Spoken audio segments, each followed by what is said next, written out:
YouTube, how we doing? This is Revi here, coming at you with my very first Gunpla video. This is actually the GX9901-DX from 1996's Gundam After War, or in short, the Gundam Double X. So this kit was a ton of fun.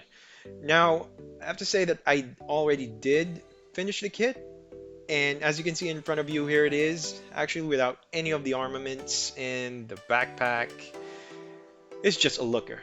This kit is a looker. So I did make some effort in painting it. As you can see, shoulder armor, even the back, the side legs, the panels on the forearms, and all that good stuff. So in terms of the gunpla-ness, or things like articulation, double jointedness, and slots for the shield, the knees, the flex, and all that good stuff. So for the most part, you can actually find that here. Now, granted, this is my first, so I don't have anything for reference as of yet. You know what? Let's be positive about this. So side-to-side crunch and front-to-back crunch all can be found in this kit. So everything is pretty much standard. I just don't know how much wiggle room there is in other kits. We'll soon find out. But your typical arm stretch, your side to side, and we do have a shoulder gimmick. So that shoulder piece right there is actually for the dual satellite cannons, which we will flex out later. And now your typical front skirts, nothing too special there. And the back skirts there. So there's a lot of lines there for panel lining. Now I do love the headpiece on this thing. As you can see, I did paint those as well, just the whiskers. And also the Vulcan placement on this. Yep, typical Gundam awesomeness when you actually use it on TV. But all in all, this headpiece is just really, really great. It's just too good. Okay, so about the stickers. Yes, I did put some. Hey, I was curious. I was curious why everybody hated them. But let's focus on the body. The body is really cool. It looks good in matte black. The weapons and all that is just really, really good of an aesthetic.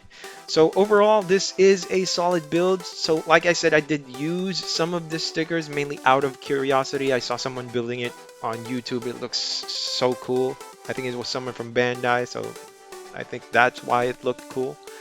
But other than that, I did some mistakes here. I have a lot of mistakes. Look at this. There's a crack on the head. I think I may have overdone the squeezing or the pressure with it, and also some panel lining mistakes. But yo, here's the backpack.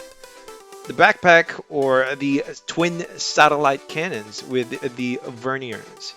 Now, this is very unique. It looks very light compared to what I see nowadays, but it can't stand up. Like if you stuck this in, the thing just can't stand up. But look at this though.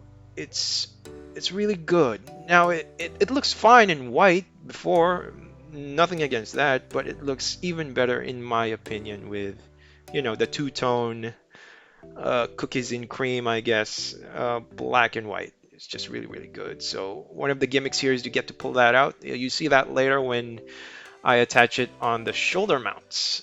That actually goes in. Now, okay, putting the backpack in. So there's a slot there. I'm not too sure if you can put this on other kits. I will try that out though. But for this is just a seamless fit. Of course, it should be.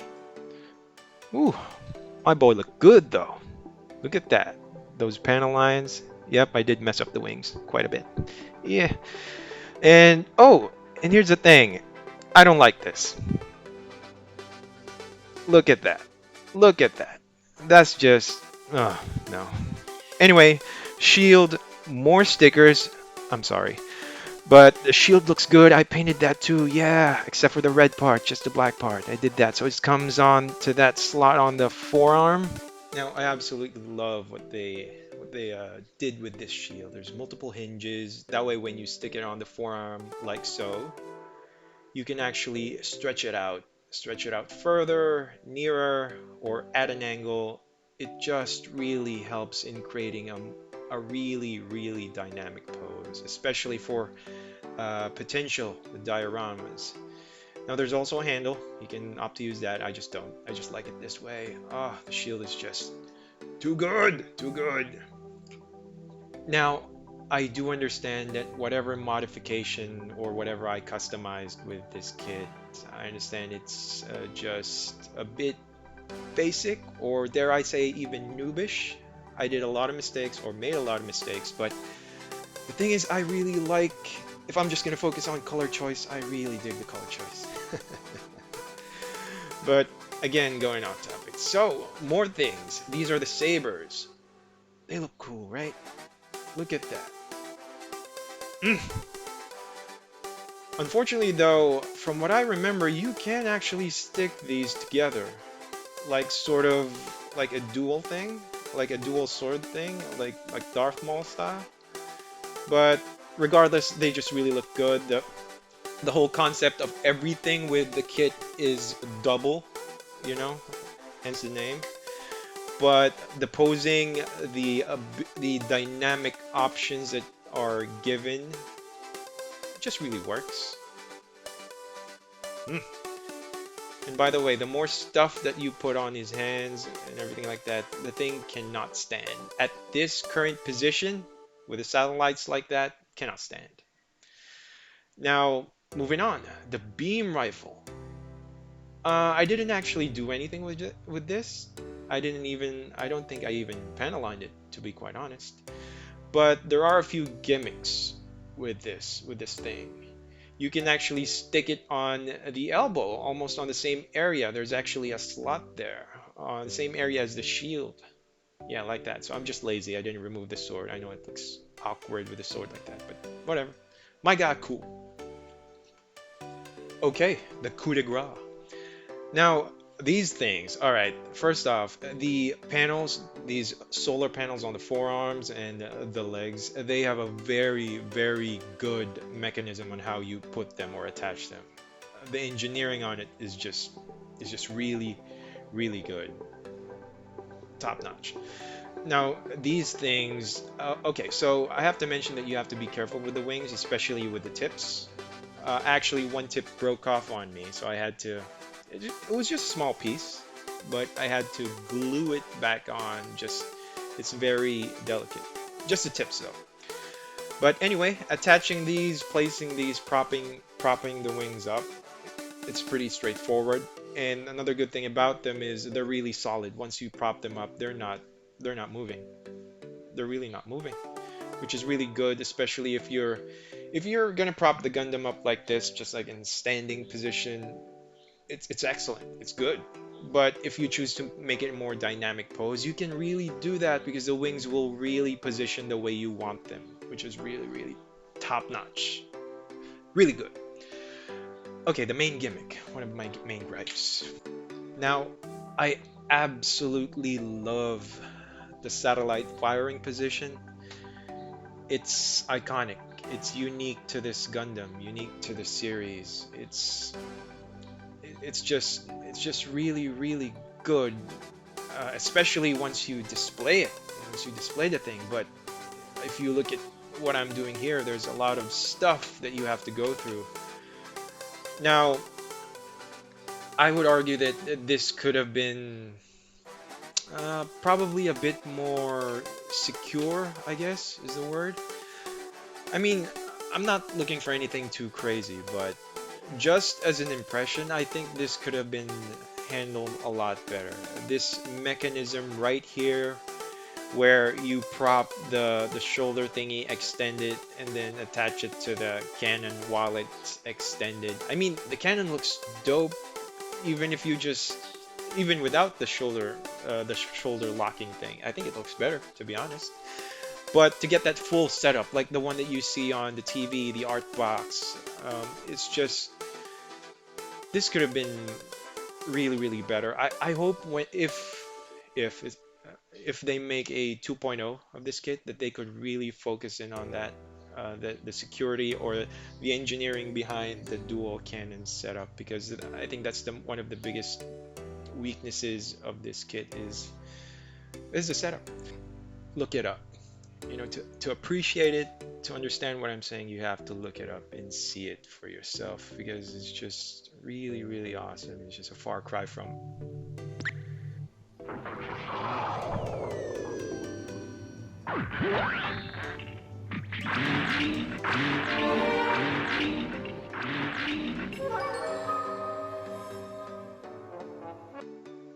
Did you see that? Oh yeah, that brings back a ton of memories. But that's my point. That's what I'm saying. It's just really, really cool. And this one is flimsy. If you at this position, you can see that the two cannons are bent each to the side, just because you need to force them to stick to the to the locking mechanism on the shoulders or the shoulder gimmicks. But on this angle, on that angle, yeah, hardly notice it, so it looks really, really cool. Yup, and at that position or the wings like this, you can actually stand them up. You can do that. I'm just not doing it because I'm really, really lazy about that. So, okay, speaking of the satellite position or the firing position, fun fact, the whole firing process actually involves the moon. Now, microwaves from the moon is being beamed down to the chest piece, and then energy is converted into energy, the microwaves and all that, and the lunar panels light up. So I'm sorry if I said solar panels earlier. Those are lunar panels. They only work when the moon's out, like so.